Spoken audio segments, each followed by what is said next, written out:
Okay,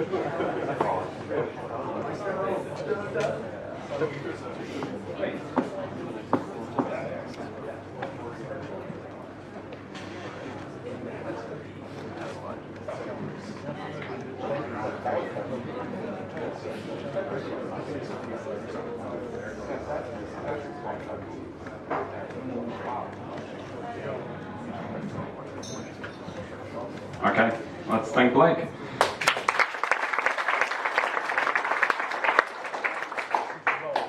Hi, I'm Blake. I work at the Jira team. So everybody sucks at managing state.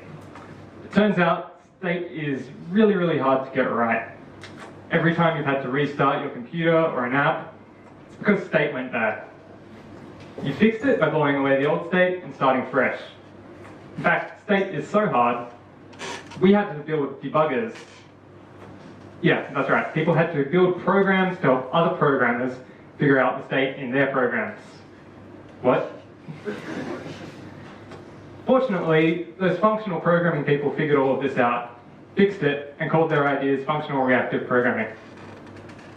Functional reactive programming can be described as a way to build reactive programs by modeling state as values which react to events over time. Today, in JavaScript land, there's an entire ecosystem of libraries built upon those ideas, and the community is mostly settled on a combination of React and Redux. Redux is a great library, but it lacks some of the power of functional reactive programming libraries like Reactive extensions and Bacon.js. So tonight I want to give you a small taste of what those libraries are about. In functional reactive programming, we don't store our state in variables, we store them in immutable containers. You can think of these immutable containers like spreadsheet cells. A1 always refers to the same cell, even if the value inside changes. Not only that, but if you had a cell B1, which contains the formula sum of A1 and 5, then whenever A1 changes, the value displayed in B1 will automatically update. This is at the heart of functional reactive programming's power. Instead of describing execution steps that the computer must take, we describe the relationships between values, and the FRP engine automatically derives execution from that. This is a huge win, as thinking in terms of dependency is much simpler than thinking in terms of sequence. Now, since I don't have much time tonight, I can't give a really deep explanation of functional reactive programming, so instead, let's use functional reactive programming to build drag and drop in about 10 minutes.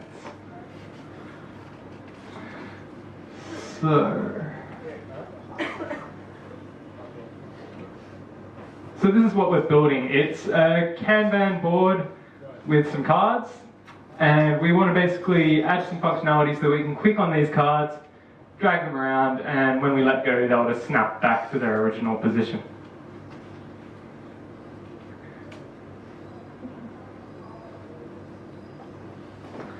So let me just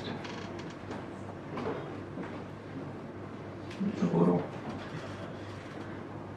Good job, Max.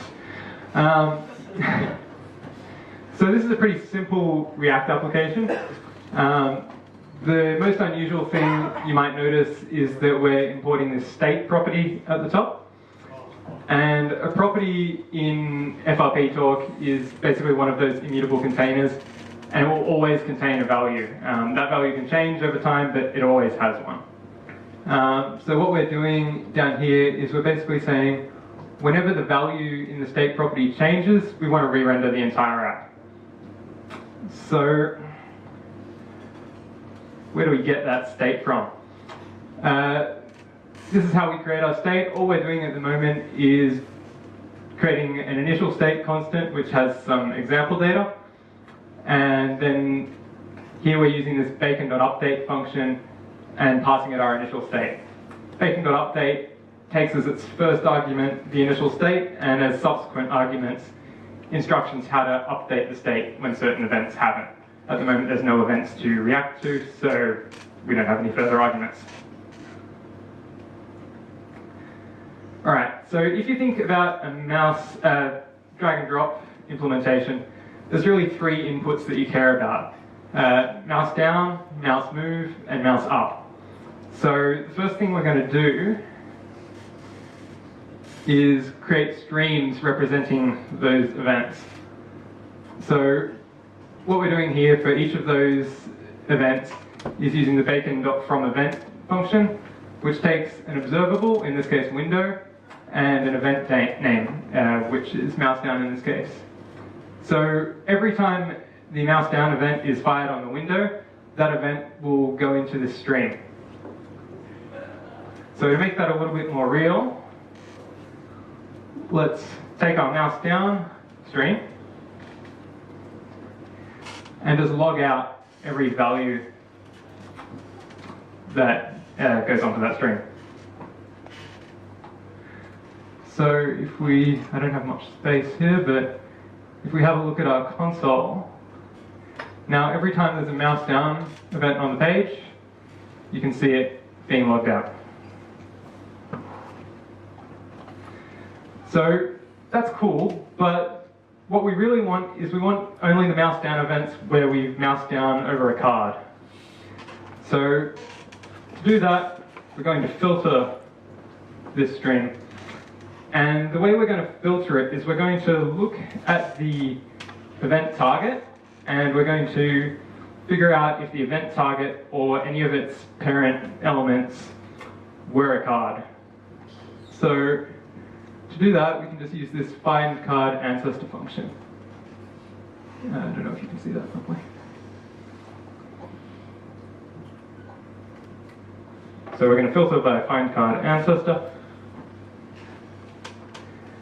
And now if we go to our browser, you see that if I click over here, none of the events are showing up, but if I click on a card, they are. So once we have the mouse down events on cards, we want to map that to a stream of mouse move events. And we want to take values from that mouse move stream until the next mouse up event. So that sounds like a mouthful, but it's actually not too hard. We're going to use this flatMap function.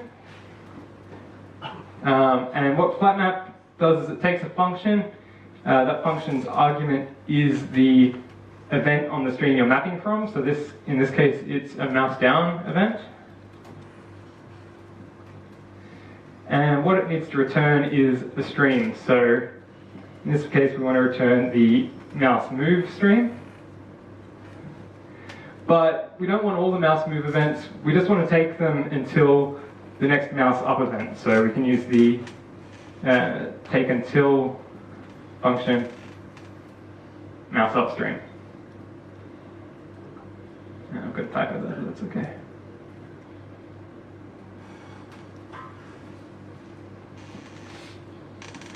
Alright, so now if I click and drag away from a card, you see no events being logged.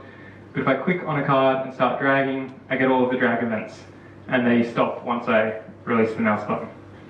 So that's looking like we're getting close to a drag and drop implementation. But the mouse move events aren't that useful for us. What we really want to know is what issue is being moved. So to do that, we can use our, oh no, I've lost my mouse. To do that, we can use our find card ancestor function from earlier to get the card that we mouse down on. And from that card, we can use the data ID attribute to figure out what the issue ID is. So, given that information, we can take this mouse move stream and map it into a stream of objects which contains an issue ID. Alright. So now if I click and drag on this issue, you can see that it's got the issue ID of the issue that I'm dragging. Cool. The next thing we need is we need to figure out how far we've moved it. And so to do that, we're going to add an offset X and an offset Y property to this object. Now, offset x and offset y are basically the difference between the mouse move event coordinates and mouse down event coordinates. So it's really simple.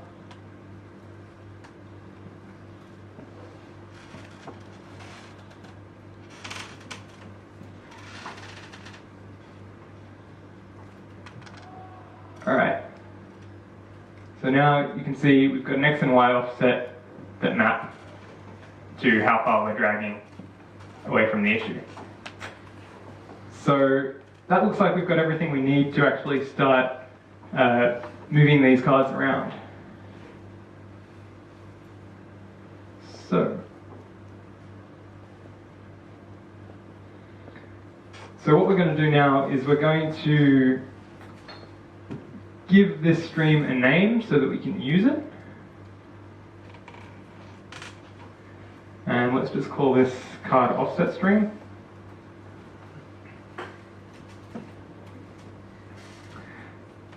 And then what we want to do is we want to change our update function so that it can react to events on the card offset stream.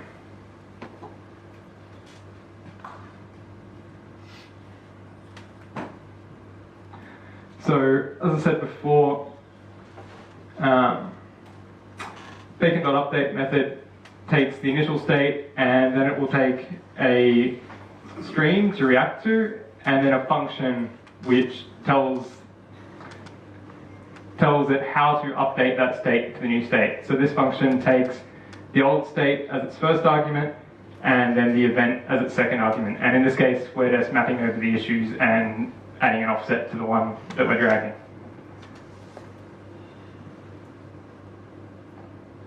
So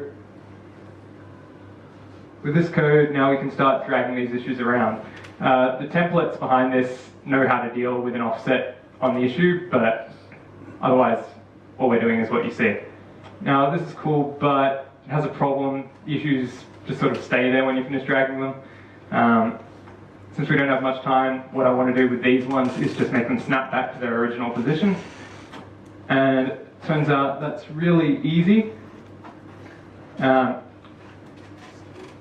Bacon has another cool function where you can map a value onto the end of the stream. So before a stream is completed, you can add another static value onto the end. So in this case, we just want to map onto the end of the stream the issue ID and an x and y offset of 0.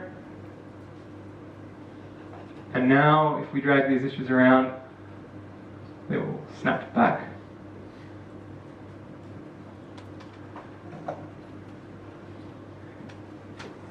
And that is harnessing the power of functional reactive programming.